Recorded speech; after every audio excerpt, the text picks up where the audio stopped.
त्रिपुरा की अर्थव्यवस्था प्राथमिक रूप से कृषि पर आधारित है। मुख्य फसल चावल है, 3 और पूरे राज्य में इसकी खेती होती है। नकदी फसलों में जूट, चार, कपास, चाय, गन्ना, मेस्ता और फल शामिल हैं। त्रिपुरा राज्य की कृषि में पशुपालन की सहायक भूमिका है।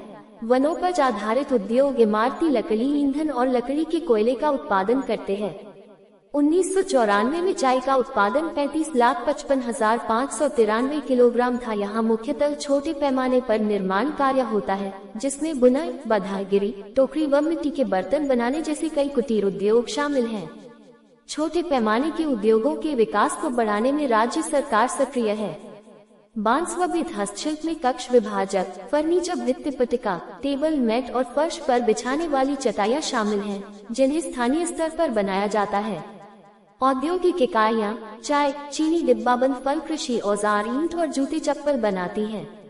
अपेक्षाकृत बड़े उपक्रमों में कताई मिल, जूट मिल, इस्पात मिल, प्लाईवुड फैक्ट्री और औषधि संयंत्र शामिल हैं।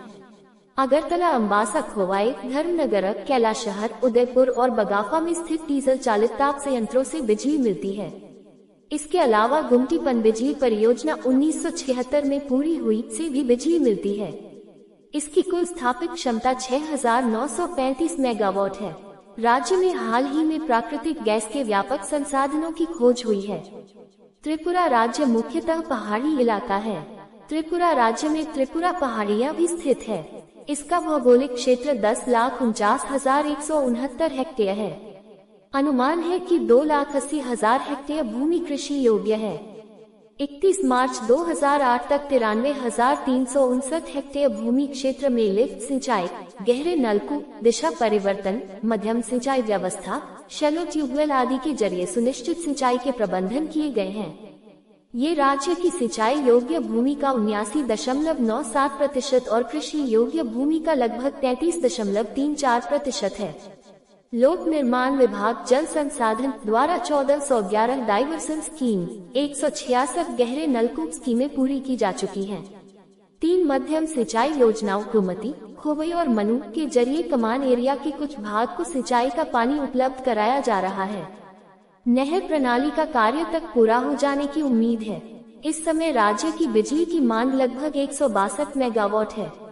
राज्य में अपनी परियोजनाओं से लगभग 80 मेगावाट बिजली पैदा की जा रही है। लगभग 40 मेगावाट बिजली पूर्वोत्तर क्षेत्र में स्थित केंद्रीय क्षेत्र के विद्युत उत्पादन केंद्रों से राज्य के लिए आवंटित हिस्से से प्राप्त की जाती है।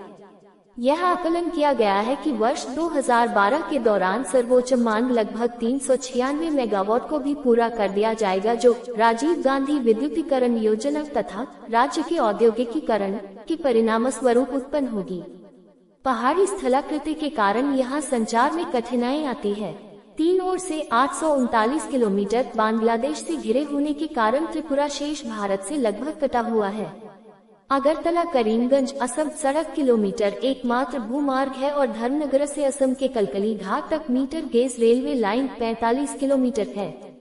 यहाँ की अधिकांश नदियों में नावें चलती हैं, लेकिन इनका उपयोग स्थानीय परिवहन के लिए ही होता है। अगरतला सबरूम संपर्क रेल लाइन विस्तार के कार्य को केंद्र सरकार ने मंजूरी दे दी है। अगरतला और सबरूम के बीच एक नई बड़ी लाइन के लिए इंजीनियरिंग और यातायात के सर्वेक्षण को मंजूरी दे दी गई है। हवाई मार्ग त्रिपुरा राज्य का मुख्य हवाई अड्डा अगरतला में है।